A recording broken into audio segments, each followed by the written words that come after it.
Vicky Marie. Good morning, good afternoon, or good evening, wherever you are in this crazy world we're living in. So, this particular family, of course, has lived in a crazy world for some time now, really. What we're going to talk about in this video is the latest in the stalking trial for the McCanns. Julia Wandelt, of course, the fake Madeleine, the Polish fake Madeleine. There's lots of fake Madeleines apparently. But Julia Wendell is, in her eyes, Madeleine McCann because ChatGPT or whatever it's called, ChatGPT told her that she possibly was. Oh my God. So it's just like another sort of, young people not being able to think for themselves and think logically. Asking ChatGPT, and then that'll tell them whether it's true or not. Anyway, we're going to look at that. She did apparently ask ChatGPT if she could be Madeleine McCann, and ChatGPT said yes, she possibly was.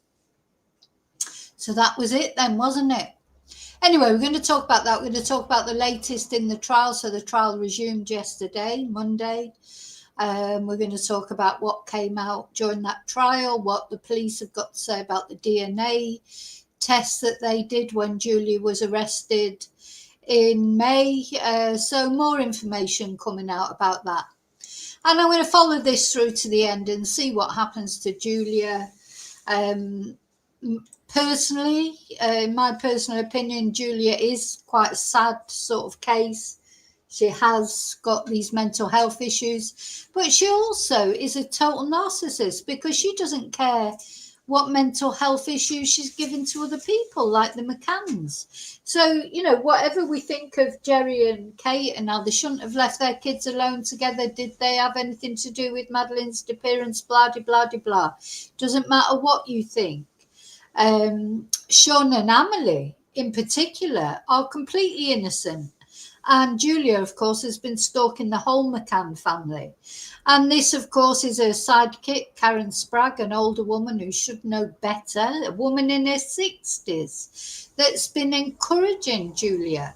And the other people, of course, that have been encouraging Julia are the YouTube channels, podcasters, so-called podcasters, desperate for clicks, desperate for views, will talk any old shite as long as it gets some views. They're the ones that have encouraged Julia, passed her around. It's almost like abuse, that, I think. She went from one podcaster to their mate, to their mate, to their mate. It's like grooming. It's like the grooming gangs passing her around because they know that they'll get views from it, even though it's patently obvious that Julia has got real problems.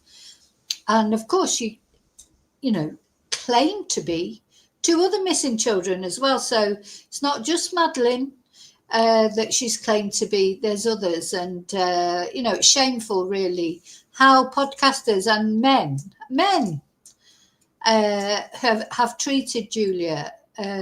She is a vulnerable person, in my opinion.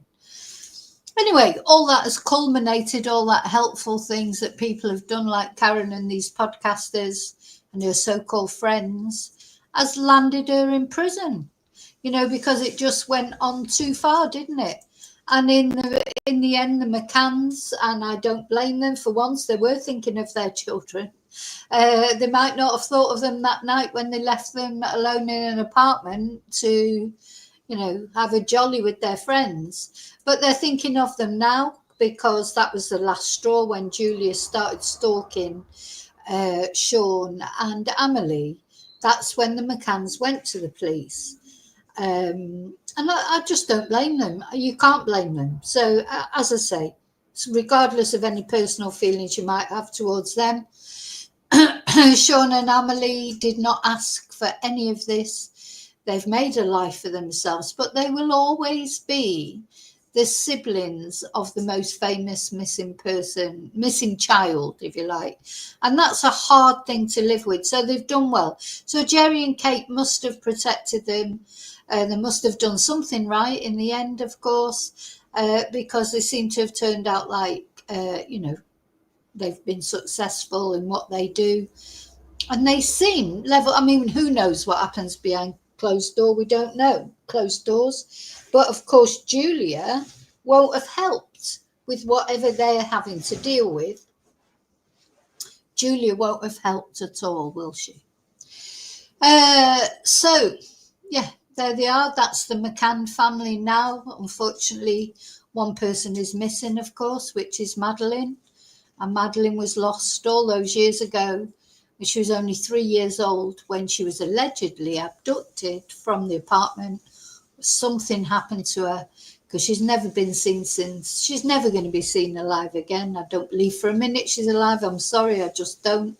I would love to think that Madeleine McCann was alive. I'd love to be proved wrong, but I'm not. I just don't believe it for a minute. So Julia got arrested when she landed in, was it Bristol Airport? Anyway, she landed at some airport in May. She was instantly arrested. Her and Karen, her sidekick, as I say, an older woman who should know better, they were both arrested. And Julia was detained because she would be a flight risk because she doesn't live in the UK. She lives in Poland. Whereas Karen was released on bail. I think Karen lives in Wales somewhere. So, and then we've been waiting for the trial. And if there is a playlist of all the events of the trial, if you missed what happened earlier, the McCanns have given evidence. All of them have given evidence. Kate and Jerry gave their evidence in person, but behind a big blue curtain. Amelie gave her evidence by video link from somewhere. Sean just sent a statement that was read out in court. But they've all testified up to some point. Other people who have testified are friends, some of which who were there that night in Pride of Luce, that fateful night when Madeleine went missing. Police have testified, the vicars testified, so a lot of people have given evidence already. And we're going to take it up now from yesterday, from Monday's testimonies and Monday's events in the jury room. But first of all, I want to say thank you. Thank you for watching. Thank you for liking. Thank you for subscribing. Thank you. Very special thanks to my members. Can you believe it's Thursday again? Tomorrow, before I've even, because I was thinking, I'm going to put a poll out to the members, see what they want to talk about. Before I've even had a chance to do it, it's Wednesday and there's only one more day to go again. Just these weeks just fly past, don't they? And as you know, a little bit of, it's been a pretty eventful week for me with my car and blood. I'm not even going to go into it all. But just to say, my car is now fixed. So that's a good thing. So good. Ahora tengo coche otra vez. I've got a car again, but I still feel a bit insecure in it because, God, it could conk out anywhere, couldn't it? Anyway, so maybe one day when I win the lottery, I'll buy a new car. Also, I want to say, who else do I want to? Oh, thank you to everyone who's bought me a Ko-fi, who's bought merch, who's sent a super sticker or PayPal me, sent me nice emails, left me nice comments. Thank you so much. And then hello, I'm going to say my hellos now. Hello to my lovely lurkers. There you are watching. I understand you don't want to comment. That's fine. Thank you for watching. And thank you to replay crew. That's the people who can't watch it in this moment, but will hopefully catch up later. Thank you. And now I'm going to come into the chat, see who's brave enough to share their morning with me. Well, their morning, their afternoon or their evening, because of course, a lot of my followers are all over the world, really, mainly UK, America, Australia, and Europe. So, but occasionally I do get a message from someone further afield.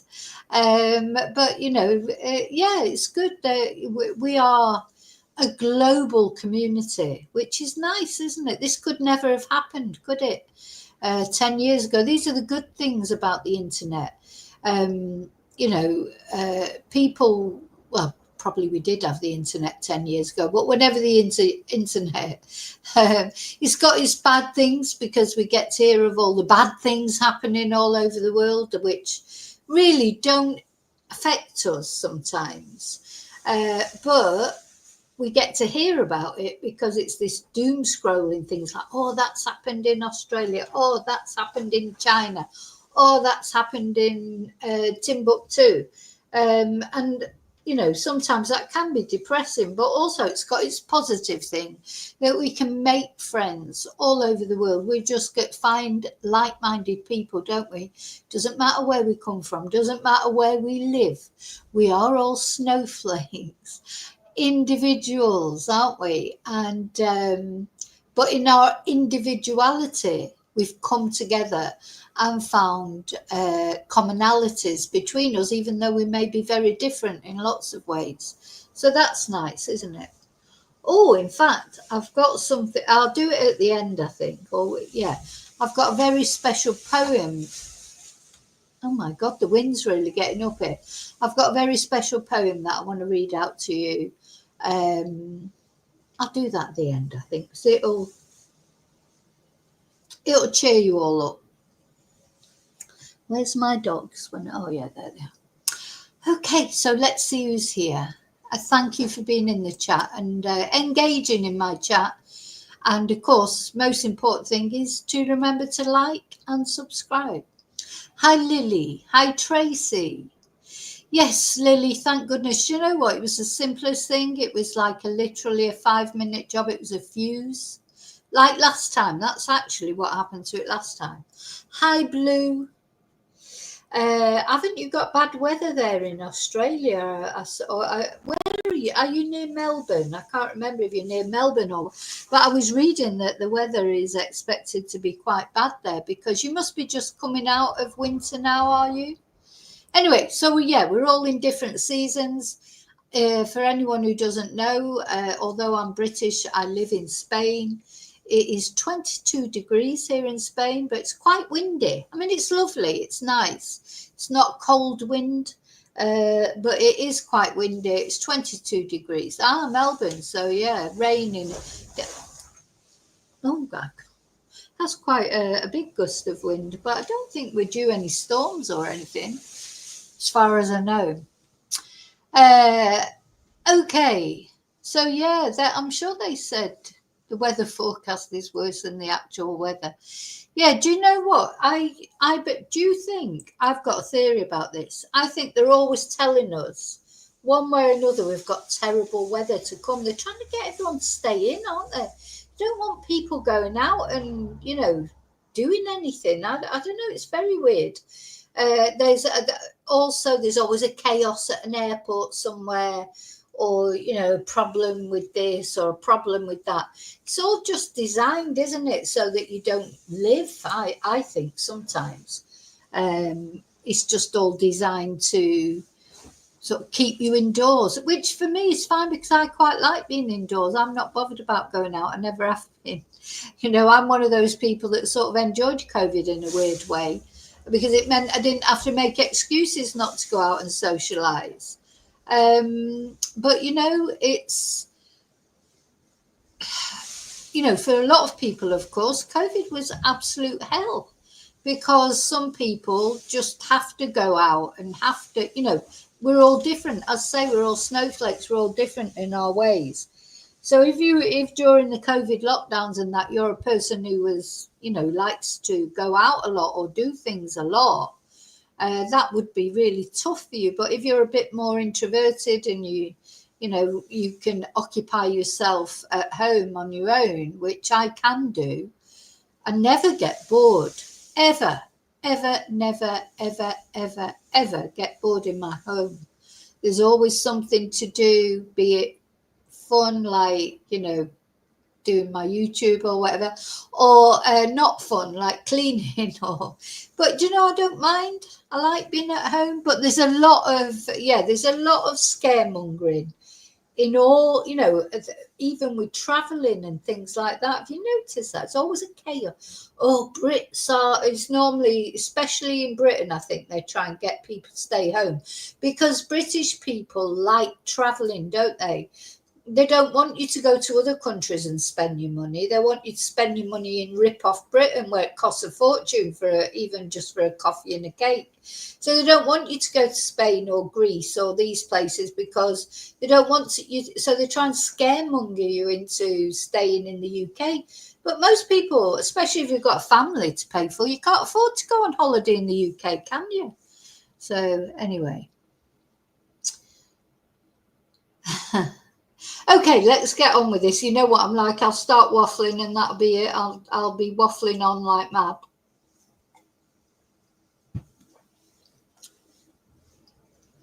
Oh, I need to show my comments on stage, I think. There you go. So let's see what happened yesterday.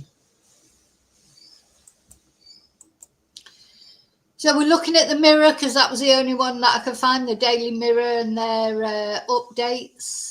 Anyway, they started off at 10:30 saying, who are the defendants? Julia Wandel is 24. Now, I think sometimes maybe we forget how young she is. I mean, that is young, isn't it? I mean, she's too old to be Madeleine, of course. Madeleine would not be 24. Madeleine, that's your very first red flag, isn't it? Where's my red flags?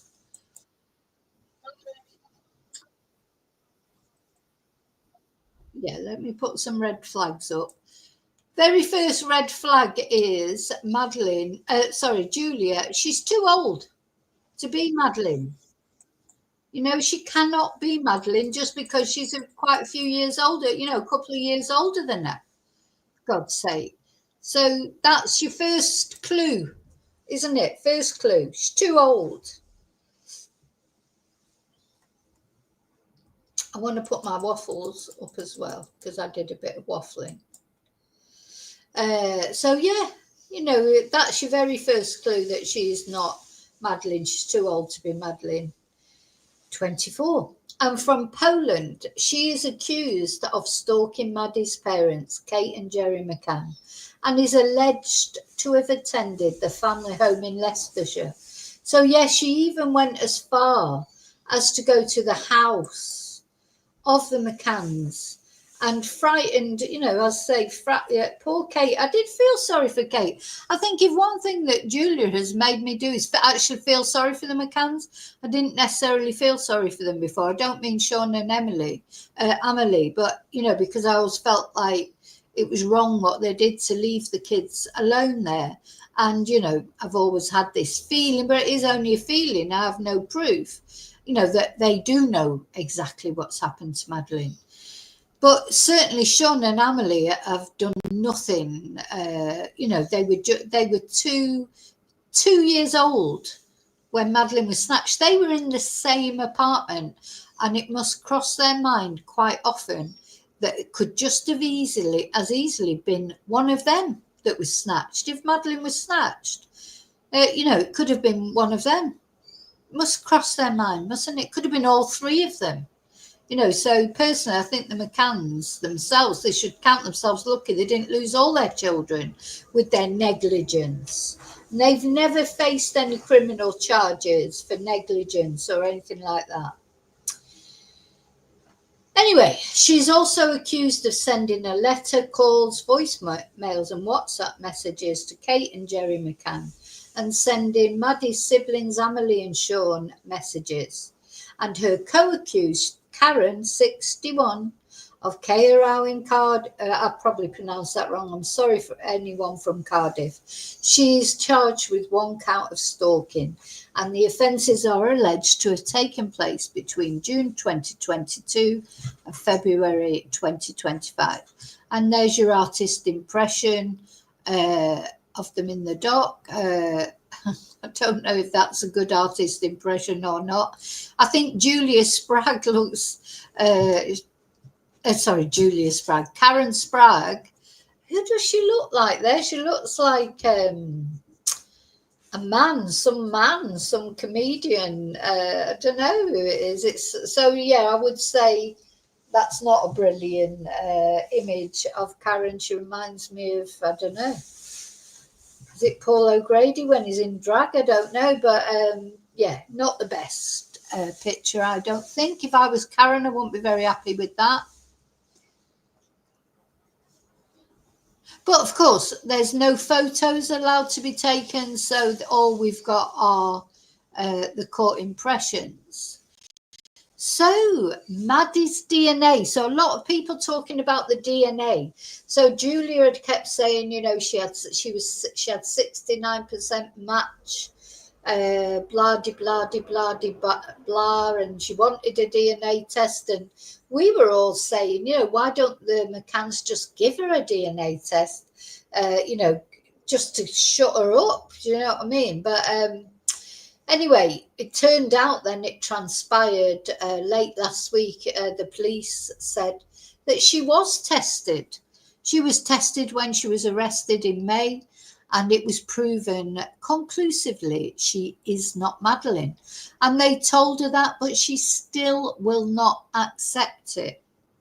So jurors heard that a profile of Madeleine's DNA was obtained from a pillowcase in her bedroom in Rothley just days after she vanished in 2007.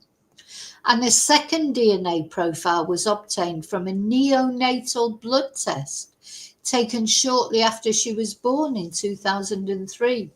And Leicester Crown Court was told that Julia's DNA was taken from a mouth swab after she was arrested in February this year.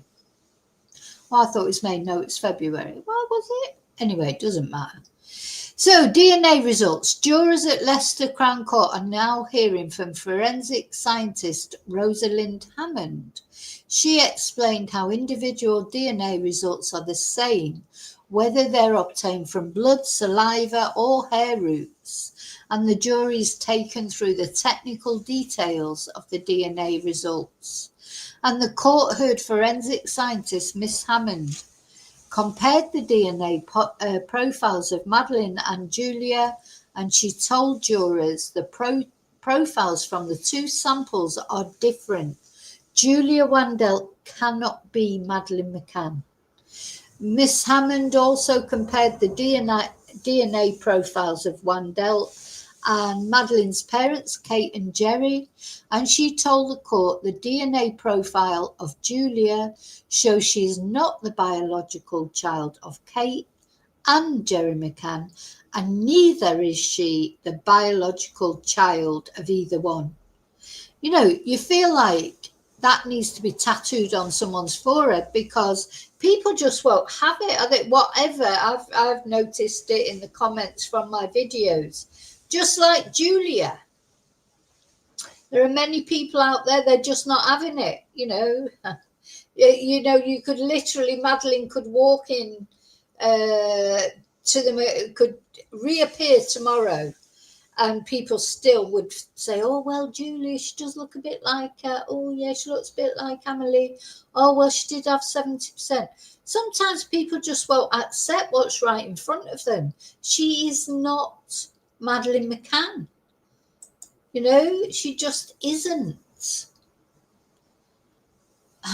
Well, there you go. No.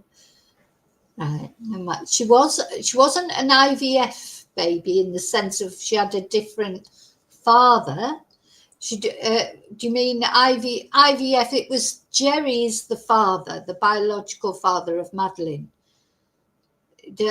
She wasn't, what's the word? Wasn't artificial insemination. God, what's the word I'm looking for? You know, you can go and get a sperm donor to have a child. Wasn't that? Madeleine is a biological child of Kate and Jerry, as are Emily and Sean. And Julia is not the biological child of either of them. You know, this has to be accepted by people. I don't understand why people are so desperate to think that she might be Madeleine. No, Emma, they've just said there. I understand what you're saying. There's a lot of those sort of rumours going around, but you know who spreads those rumours? Julia and her friends or other people pretending. You know, so she is not. Yeah, she's not Madeleine. These are rumours, conspiracy theories. I don't know if they'll ever stop even after this case. As I say, I think the police could, you know, literally, I don't know, they could do a live DNA test, or Madeleine could walk in through the door.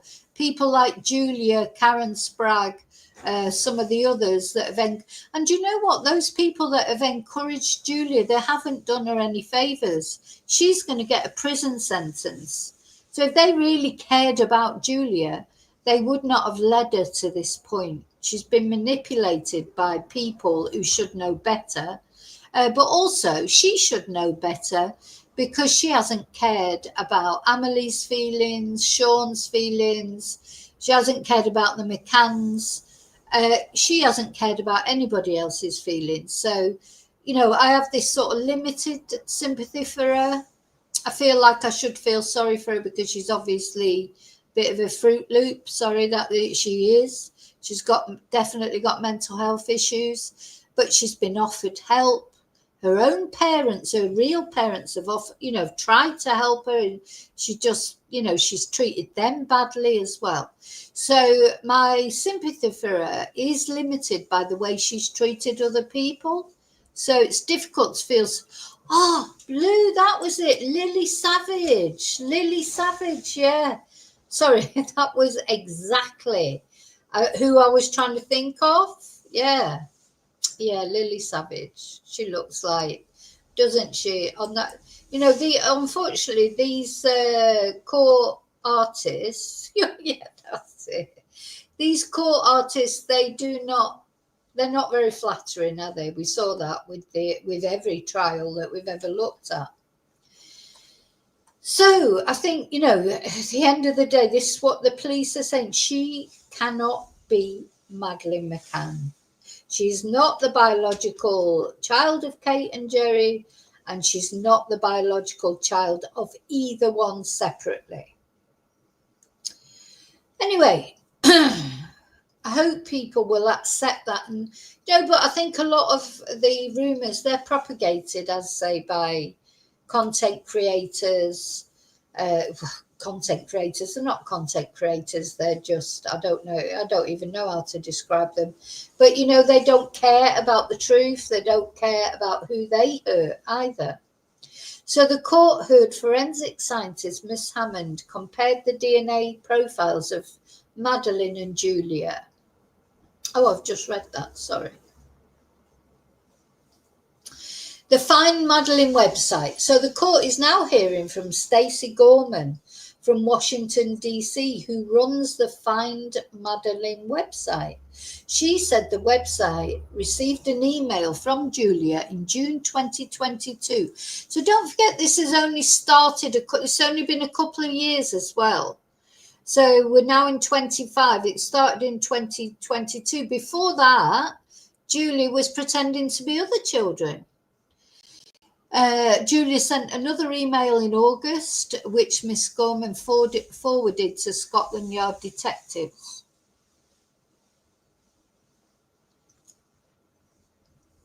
She then sent multiple emails to the website in a week-long period in 2023.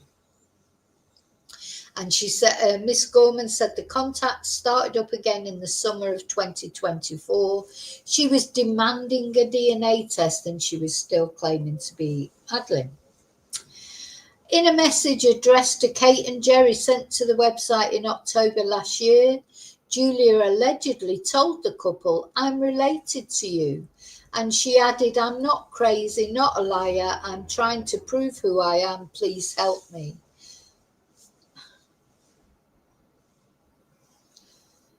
So the court heard later that Julia has claimed to have a nearly, is this today? This might, it can't be today, no. Julia has claimed to have a nearly 70% DNA match with a sample taken from where Madeleine disappeared. And Miss Hammond said the results strongly favour the proposition that Julia Wandel is not the biological child of the person who left the flawed DNA profile. Julia from Lubin in southwest Poland sat silently in the dock on Monday while forensic scientist Rosalind Hammond told the court there is not a match between hers and Madeleine's DNA profiles. Now, where's the bit about the... So this American woman, Stacey Gorman, gave evidence from the witness box, and she said she joined a group called Helping to Find Madeleine a couple of days after the 3-year-old went missing in May. And the jury, in May 2007, and the jury heard that Miss Gorman, who has a background in web and communications, started working for the official campaign later that year and monitored its email inbox from about 2015.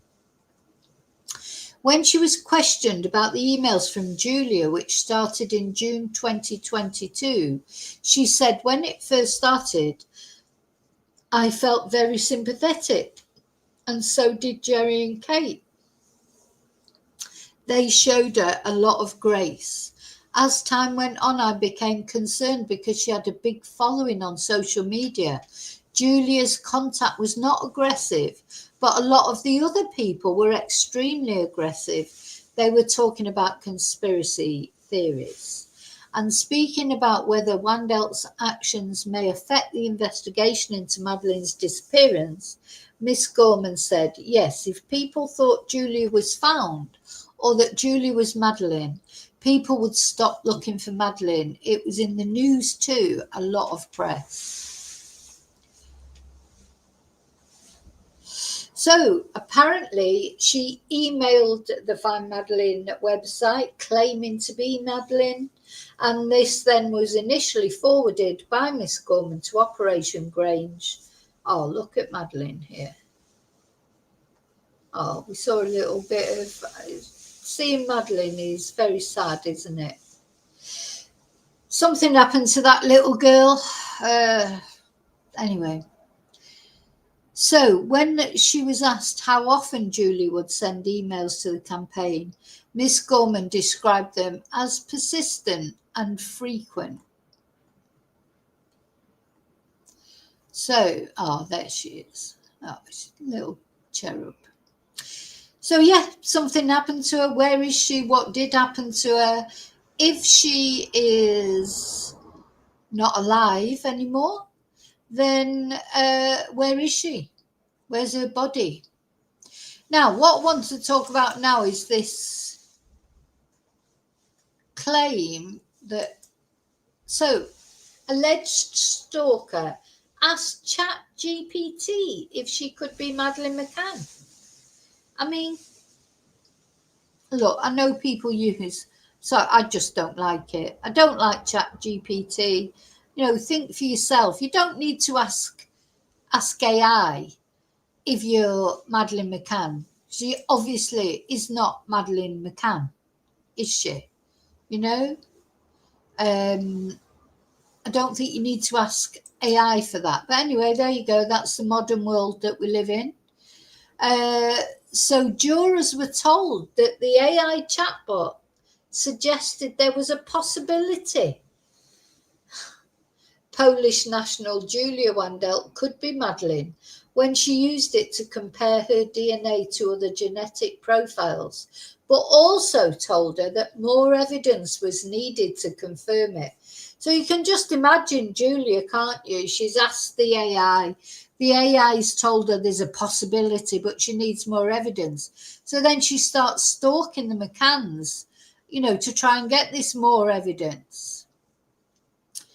So apparently the Leicester Crown Court heard that she asked the software to compare her DNA to a sample taken from the floor where Madeleine disappeared in Pride of Louth, which a forensic scientist previously told the court does not match Jerry McCann's DNA profile. In the course of the interactions, the chatbot suggested the DNA profiles were consistent with a father-child relationship, the court heard. Oh my God. Well, I don't use the AI chatbot thing, but other things that I've seen where people have said, like, that they've asked it, and it comes up. Sometimes it comes up with things that are correct, and other times it just comes up with a load of crap. I just don't understand why you would rely on an AI chatbot. Anyway, prosecution barrister Michael Duck read interactions between Wandel and the AI chatbot to the court on Tuesday afternoon. In one of the 76 chats stored on her phone, the court heard that Wandel asked, "Does it mean that Julia Wandel may be Madeleine McCann?" And prosecutors alleged that she peddled the myth she was the missing girl while stalking Mr. McCann and his wife Kate between June last year and February this year. So the court heard that she asked the ChatGPT she asked the questions as if the second DNA sample belonged to Mr. McCann, but the court has heard that it does not. So the chatbot replied to Wandel, "The genetic evidence strongly supports that Jerry McCann could be Julia Wandel's biological father, as the data perfectly aligns to a perfect parent-child relationship." But the problem with that is that that's because she told them that the second DNA sample belonged to Jerry, but the court has heard that it didn't belong to Jerry. So she gave the AI bot the wrong information. And when Wandel asked whether she may be Madeleine, the jury heard that the chatbot said, "If Jerry McCann is confirmed as Julia Wandel's biological father, it raises the possibility that Julia could be Madeleine McCann, but additional evidence such as a DNA test is required to confirm this." And the chatbot even encouraged her to verify the origin of the DNA sample and its authenticity. And Rosalind Hammond, she's the one who told the court that the test results strongly favour the proposition Julia Wandel is not the biological child of the person who left the DNA profile that was on the floor. The floor profile does not match the profile of Jerry McCann. It's a different profile. There you go. So who do you believe? Do you believe, ChatGPT has made its opinion based on what Julia told it? I don't know if any of you out there are any good with ChatGPT. Maybe you could try it. I'm not going to do it. I just don't understand it. I don't want to understand it. And on this, because this to me is the key with Madeleine, with Julia. I've got to keep calling her Madeleine now. Is she'd already said she was other missing girls. So, the jurors were told that she returned with a new story weeks after being told by the charity that she was not a child that disappeared in Germany. This is the big thing for me as well, that she kept, every time it was proven she wasn't someone, she then came back and said, "Oh, I'm such and such." Instead, it's not only been Madeleine, that is, I think to me, that's a massive red flag as well. She must be running out of children to pretend she is now. It's like just strange. Yes, they, well, according, I'm only going by what's come on up in this court case, Emma. From what I can, from what they're saying is they had the DNA from years ago. You know, their DNA was tested. They must have their DNA because there was DNA that was found on the floor in the apartment that was tested. And it, do you remember there was DNA there of another person? I remember that from ages ago. And there were, don't forget, this is a holiday apartment, you know, so who knows who's been in that apartment? That DNA could be from anybody, could be from someone who abducted Madeleine. But anyway, it wasn't from Jerry. There was male DNA then, it wasn't from Jerry. So, you know, yeah, they're both given their DNA. The police have got their DNA. And that's what they've tested it. Well, I don't know if they've got their DNA. Maybe I should say that. But because what they've done, if they've got Madeleine's DNA that they took from her home, not from the apartment, but just after Madeleine went missing, that's what they were saying earlier in the case. They took Madeleine's DNA sample from her pillow in her home in Leicestershire.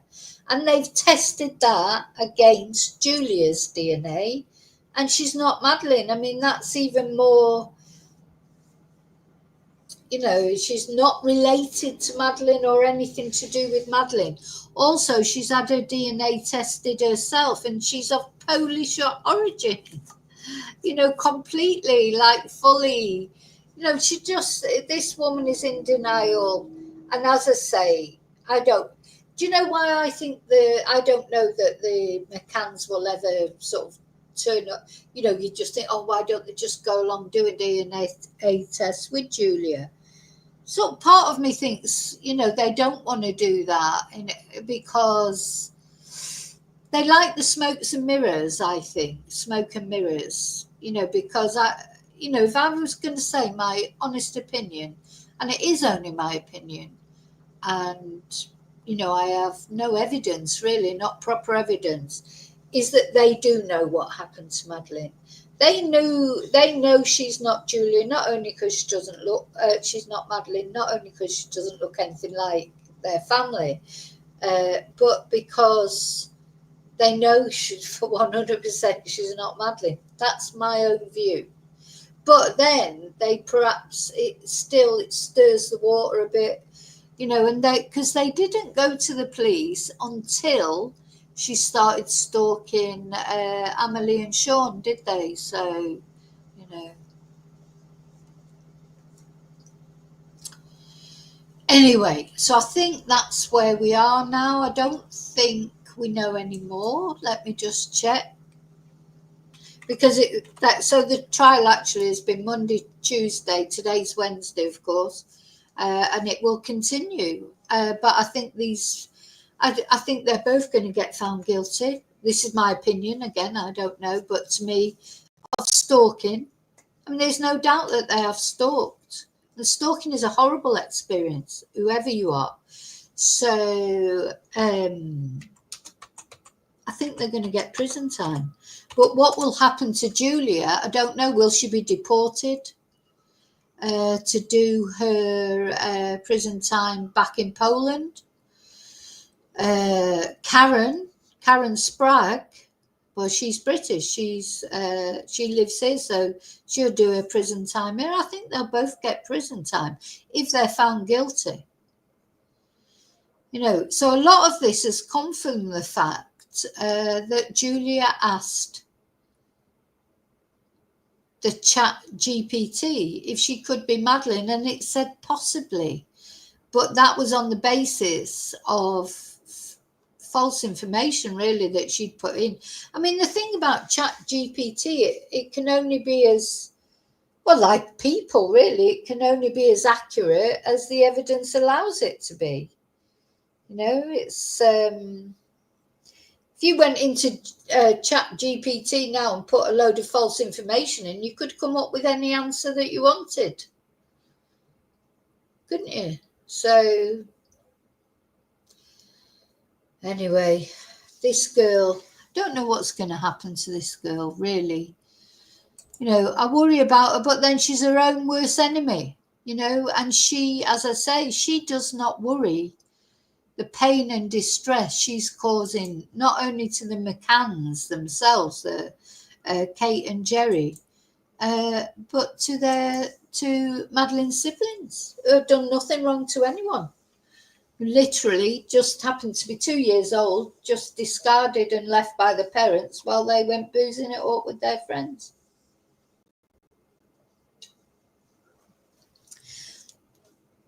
And as a consequence of that, they lost one of their children.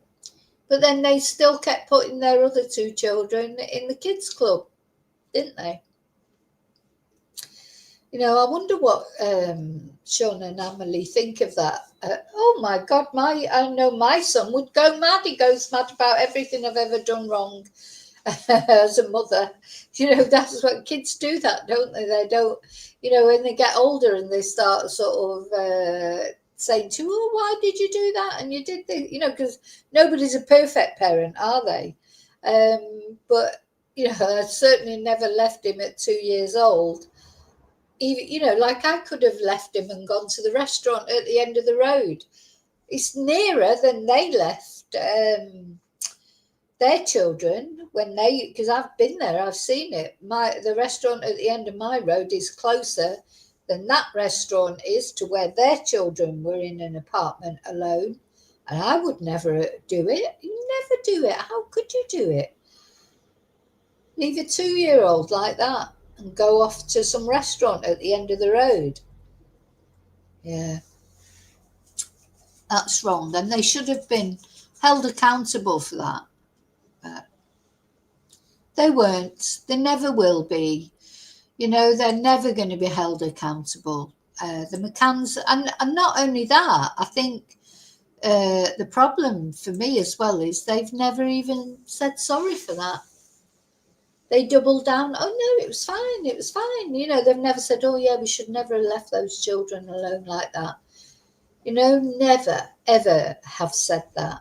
They have doubled down every time. It was fine. It was just like leaving them in the garden, eating in the garden. You know, they've never admitted that they were at fault. So that's another thing for me that is irritating. So at least that, God, you'd be mortified, wouldn't you? Be like, oh, I can't believe we're stupid enough to do that. But they've never said that, so. Okay, now I'm going to finish now. Okay, yeah, Tracy, we could do that in members tomorrow. We could talk about, because we can talk in members more freely, can't we? People can be more free with their opinions. So yeah, I'll put that out. I'll try and remember. God, I can't believe it's Wednesday already. I cannot believe it. Anyway, no, I think it's because I had that weird weekend with the car breaking down and, you know, anyway, all the crap that happened, but it's all okay now. So I was chatting with one of my lovely, and now I've got a lot of lovely nieces. I've got a lot of nieces and they're all lovely. But I was chatting with one of them yesterday. And as we were chatting, just something we were chatting about, it reminded me, don't know why, it just something we were chatting about. And I said to her, I always think about this poem. You know, this poem, ever since I was young, I remember, you know, buying a poster of it and putting it up on my wall because I thought it was so profound and so true. And then every now and again, I sort of forget about it and don't sort of act by it. But it's such a good poem. I'm sure you've all heard of it, the Desiderata. And I made a little video reading it out, and because I think it's something. Oh, I wish I could live by it more often. And when I read it, because we were talking about it, and then I started reading through it again, it made me feel, you know, remember it again and feel really good about it. So I'm going to play that. Now, if you're feeling down, so a lot of us will be feeling down. there's lots of things to feel down about, you know. At the end of the day, though, if you get up in the morning and you're still alive, that's something to be grateful for, isn't it?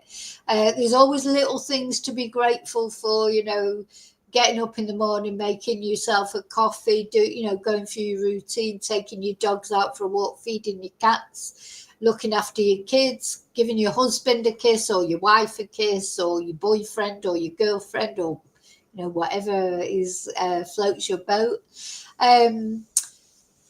You know, there's lots of things to be grateful for, but sometimes we forget to be grateful, don't we, about the little things. I mean, I saw a lovely sunrise this morning and I just thought, wow, you know, all these things, they don't cost money, but they're positive, they make you feel good.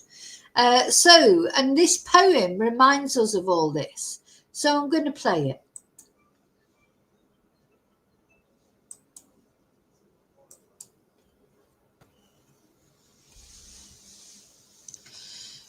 Go placidly amid the noise and the haste, and remember what peace there may be in silence. As far as possible, without surrender, be on good terms with all persons. Speak your truth quietly and clearly, and listen to others, even to the dull and ignorant. They too have their story. Avoid loud and aggressive persons. They are vexatious to the spirit. If you compare yourself to others, you may become vain or bitter, for always there will be greater and lesser persons than yourself. Enjoy your achievements as well as your plans. Keep interested in your own career, however humble. It is a real possession in the changing fortunes of time. Exercise caution in your business affairs, for the world is full of trickery. But let this not blind you to what virtue there is. Many persons strive for high ideals, and everywhere life is full of heroism. Be yourself, especially do not feign affection. Neither be cynical about love, for in the face of all aridity and disenchantment, it is as perennial as the grass. Take kindly the counsel of the years, gracefully surrendering the things of youth. Nurture strength of spirit to shield you in sudden misfortune, but do not distress yourself with dark imaginings. Many fears are born of fatigue and loneliness. Beyond a wholesome discipline, be gentle with yourself. You are a child of the universe, no less than the trees and the stars. You have a right to be here. And whether or not it is clear to you, no doubt the universe is unfolding as it should. Therefore, be at peace with God, whatever you conceive him to be, and whatever your labours and aspirations. In the noisy confusion of life, keep peace in your soul, with all its sham, drudgery, and broken dreams. It is still a beautiful world. Be cheerful and strive to be happy. Yeah, so I think, I really like that because, you know, it's just true, all of it, isn't it? If you try and adapt, try and get on with people, even though you don't like them, or even if they're horrible to you. I mean, I must say every day, I'm sure I miss some days. But every night before I go to bed, I try and forgive everybody who's been horrible to me. And I ask for forgiveness if I've been horrible, you know, because I'm not perfect. Sometimes I'm horrible.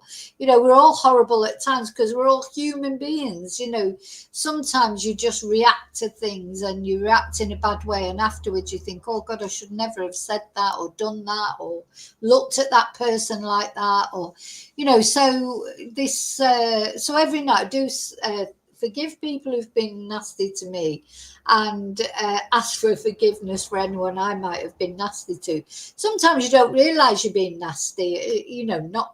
You normally know if you're being nasty, but you don't realise what position you might be putting someone in, but you don't do it on purpose. It just happens. We've all got to forgive ourselves as well, because we are human beings. We're not perfect. None of us are perfect. If you think you're perfect, well, it must be murder being perfect, but we're not perfect. We do things we shouldn't do. We react in ways we shouldn't react. We say things we shouldn't say. We're all human beings, aren't we? So we have to remember that. And we're all going through our things, our own things. What I think is sometimes people are nasty when they're suffering. Like they just do it out of, because they're suffering. So they sort of take it out on other people. People do that. And it's not right, but it's a sort of human emotion, isn't it? We've got to try not to do that, because we're grappling with so many things. We can have financial problems, mental health problems, physical health problems, problems in relationships, problems with kids, problems with parents, problems with siblings, problems with friends. There's so many different problems we might be having. Or we might just generally be feeling fed up. Sometimes people get depressed over no particular reason, and that makes it difficult for the people, their friends and family and people around them, because they can't see why that person should be depressed. But sometimes there isn't a reason. The brain is a very complicated thing. Mental health is worse than physical health in lots of ways, because you can't see it and treat it easily, and people don't understand it, do they? If you know anybody who's got mental health issues, it's hard to explain. You if it's your loved one, your family member or partner or child or whatever, you can see that other people maybe don't understand what that person is going through if they've been lucky enough not to have mental health issues in their family. So, it's very difficult. It's not only difficult for the person who's got the mental health issues or the physical health issues. I think we have to remember as well how difficult it is for the people in their in their lives, dealing with it, seeing their loved one go through that, and feeling helpless because they can't help them, because it's very little you can do except listen to someone. So yeah, and there's so many different it's a wonder we get through one day. So it goes from sort of things like your car breaking down, or these kind of problems that can be fixed, to big problems like bereavement or losing a pet, or all these things that can't be fixed. If you lose somebody, if somebody you love passes from this world, you can't bring them back, but you have to just learn to deal with it. But it is part of life, of course. What did the Queen say? The real Queen, I mean, not Shamilla, I mean, the proper Queen that we used to have, saying that grief is a price that we pay for love, and it is 100% true. If you never love anyone or anything, then you're not going to feel grief. But as soon as you love someone or something, I'm talking about animals mainly, you're going to, sooner or later, one day, either you're going to feel the grief of losing them, or they're going to feel the grief of losing you, because death is part of life, isn't it? But it's how, we have to learn to deal with it. But then, of course, there's other, that's myriad, isn't it? Because there are different ways you can lose someone. There's the natural progression of, normally your parents would die, well, your grandparents, your parents. But of course, some people, unfortunately, they lose a child, or, they lose someone who's younger than them. It doesn't go in the normal chain of things. And they have to learn to cope with that. And then maybe they learn them to lose them, like not to natural causes, but like to an accident, or or murder, or, you know, there's also all sorts of horror, you know, so there's lots of things. I feel like I'm depressing everybody again now, but I think what I'm trying to say is every time, if we don't have to cope with anything like that, then we have to thank our lucky stars. There's a positivity in every negativity. And, you know, without going into details because it affects other people, but even my car breaking down on Saturday, which, you know, it just like, you know, but it's turned out that it's actually this good things have come out of it that wasn't expecting. You just sometimes don't know. I mean, that's not the same as losing a person, obviously, but there's nothing we can do except put one foot in front of the other. Whatever happens to us, whatever life throws at us, all we can do is put one foot in front of the other. And sometimes it helps, doesn't it, to think about who we're supporting. And I don't only mean in financial ways, but, you know, people rely on us, you know, to keep them going. So we owe it to other people sometimes. We might not feel like getting out of bed and going through the motions and doing this, doing that. But sometimes we have to do it for other people. Oh, look, the people, hi, West Side. Of course, Shez came in. Yeah, so anyway, I wanted to, I don't know if you know that poem, it's a famous poem. I'm going to I used to have a poster like when I was a teenager that I got from Affleck's Palace in Manchester. Now, I think it was Affleck's Palace or Athena, it was called, and whether you sell old posters and stuff, and I always had this up on my wall. I'm going to get it again. I'm going to order it off Amazon, I think, because I need to put it on my wall, right? Like at the side here next to my desk to remind me, you know, of how, you know, how to be, how you have to look at life. Because you know what? We're all here. There's nothing we can do about it. So just got to make the best of it. Okay, I think I've got all that out of my system. I've probably cleared off a lot of people. But anyway, so thank you for watching. As always, I'm off. I'm going to go and have some lunch out. Otherwise, I'll get hungry. And I'll see you really soon in the next video. What day is it today? Oh, it's Wednesday. So for those of you who can watch it, it is Celebrity Traitors tonight. I'll be looking forward to that. I'll be watching that. And tomorrow is Members Live in the evening, but I'm sure I'll be on some point in the day with a normal live as well. See what happens. We'll see what happens. Who knows what's going to happen, what news will come out. So take care.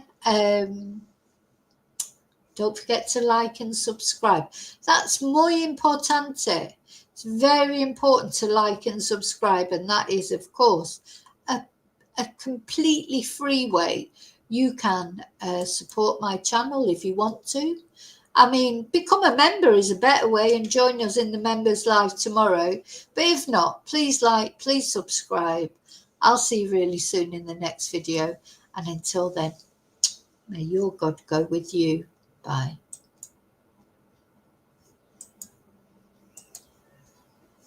I'm sorry.